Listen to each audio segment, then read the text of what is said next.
Pada video kali ini, saya ingin memperkenalkan beberapa produk atau program yang sangat mendukung program pembinaan bahasa Indonesia. Yang pertama ada KBBI, yang kedua ada PUEBI, yang ketiga ada PUPI, yang keempat ada SPAI, yang kelima ada Undang-Undang Nomor 24 Tahun 2009, yang keenam ada BIPA, yang ketujuh ada UKBI. Kamus Besar Bahasa Indonesia atau KBBI adalah Kamus Eka Bahasa Resmi Bahasa Indonesia yang disusun oleh Badan Pengembangan dan Pembinaan Bahasa dan diterbitkan oleh Balai Pustaka. Seiring dengan perkembangan zaman dan majunya teknologi, KBBI pun ada yang berbentuk online, baik yang bisa diakses via situs resmi maupun aplikasi via Android atau iOS. Untuk mencari kata dalam KBBI, kalian tinggal klik link di bawah ini. Kemudian akan muncul tampilan seperti ini. Kemudian kalian bisa langsung memasukkan kata pada kolom pencarian, atau kalian bisa daftar terlebih dahulu di pojok kanan atas. Kalian bisa memasukkan biodata yang ada di formulir pendaftaran KBBI. Setelah berhasil, tampilannya akan menjadi seperti ini. Lalu ketikkan kata yang akan kalian masukkan di kolom pencarian kata dan klik icon search atau tekan enter. Contohnya, misalnya kalian ingin mencari kata swafoto, kemudian klik cari, maka akan muncul seperti ini. Ya, jadi swafoto yaitu potret diri yang diambil sendiri dengan menggunakan kamera ponsel atau kamera digital, biasanya untuk diunggah ke media sosial. Kata turunannya berswafoto, yang berarti mengambil foto sendiri. Kemudian ada pedoman umum ejaan bahasa Indonesia. PUEBI adalah penggambaran bunyi bahasa seperti kata, kalimat, dan sebagainya dengan kaidah yang harus dipatuhi oleh pemakai bahasa demi keteraturan dan keseragaman bentuk, terutama dalam bahasa tulis yang harus memperhatikan pemakaian huruf kapital dan tanda baca. Bahasa Indonesia mengalami perkembangan yang sangat pesat. Oleh karena itu, kita memerlukan buku rujukan yang dapat dijadikan sebagai pedoman dan acuan. Kemudian, Kementerian Pendidikan dan Kebudayaan menerbitkan Pedoman Umum Ejaan Bahasa Indonesia. Pedoman ini disusun untuk menyempurnakan Pedoman Umum Ejaan Bahasa Indonesia yang disempurnakan. Dalam bukunya membahas mengenai pemakaian huruf, penulisan kata, pemakaian tanda baca, dan penulisan unsur serapan. Atau kalian bisa langsung membacanya di link berikut. Yang ketiga ada Pedoman Umum Pembentukan Istilah. Untuk produk dan program ini bisa kalian lihat atau baca di web berikut ini. Tentunya dalam web tersebut terdapat berbagai macam informasi seperti istilah dan tata istilah, istilah umum dan istilah khusus, persyaratan istilah yang baik, dan lain sebagainya.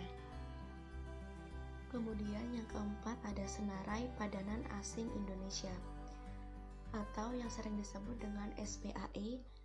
SPAI ini digunakan untuk mencari padanan istilah asing dalam bahasa Indonesia di ruang publik.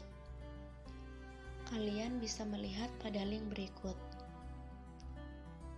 Dan SPAI ini juga ada dalam bentuk aplikasi yang dapat kalian unduh di Play Store. Yang menarik dalam SPAI ini adalah adanya menu usul istilah. Sebagai masyarakat umum, kita bisa mengusulkan bahasa tertentu yang bisa jadi padanan istilah asing. Kemudian yang selanjutnya ada Undang-Undang Nomor 24 Tahun 2009. Undang-Undang Nomor 24 Tahun 2009 berisi tentang bendera Sang Merah Putih, bahasa Indonesia, Garuda Pancasila, dan lagu Kebangsaan Indonesia Raya yang merupakan jati diri bangsa dan identitas negara kesatuan Republik Indonesia. Untuk informasi lebih lengkapnya, kalian dapat membaca di link berikut. Kemudian, Bahasa Indonesia bagi Penutur Asing, atau yang sering disebut dengan BIPA. BIPA adalah program pembelajaran keterampilan berbahasa Indonesia seperti berbicara, menulis, membaca, dan mendengarkan bagi penutur asing. Bahasa Indonesia bagi penutur asing adalah program pembelajaran bahasa Indonesia yang subjeknya merupakan pembelajar asing. Untuk informasi lebih lengkapnya, silakan berkunjung ke link berikut. Untuk tampilannya seperti ini. Kemudian ada menu belajar BIPA.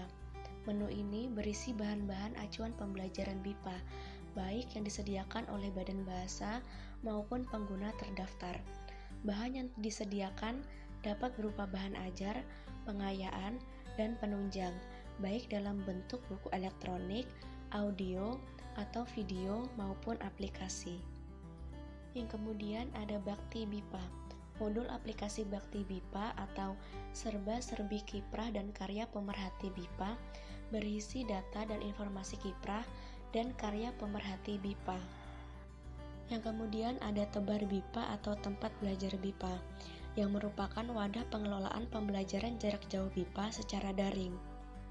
Kemudian ada Tera BIPA atau tes daring pembelajaran BIPA, yang berisi layanan tes daring pembelajaran BIPA yang terdiri atas tes penempatan bagi calon pembelajar BIPA dan tes evaluasi belajar bagi pembelajar BIPA. Untuk informasi lebih lengkapnya, kalian dapat baca di sini. Yang terakhir yaitu uji kemahiran berbahasa Indonesia. Tampilan awal dari UKBI yaitu seperti ini.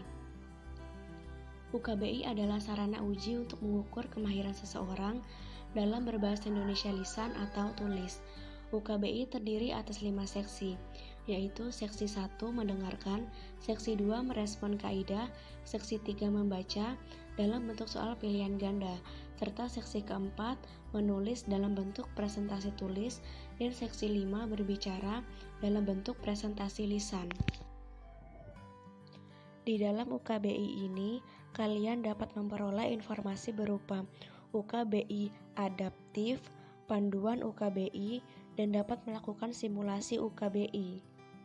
Untuk simulasi, kalian dapat mengunduh, kemudian akan muncul tampilan seperti ini. Kalian disuruh untuk memasukkan nama dan tanggal lahir. Kemudian akan muncul tampilan seperti ini.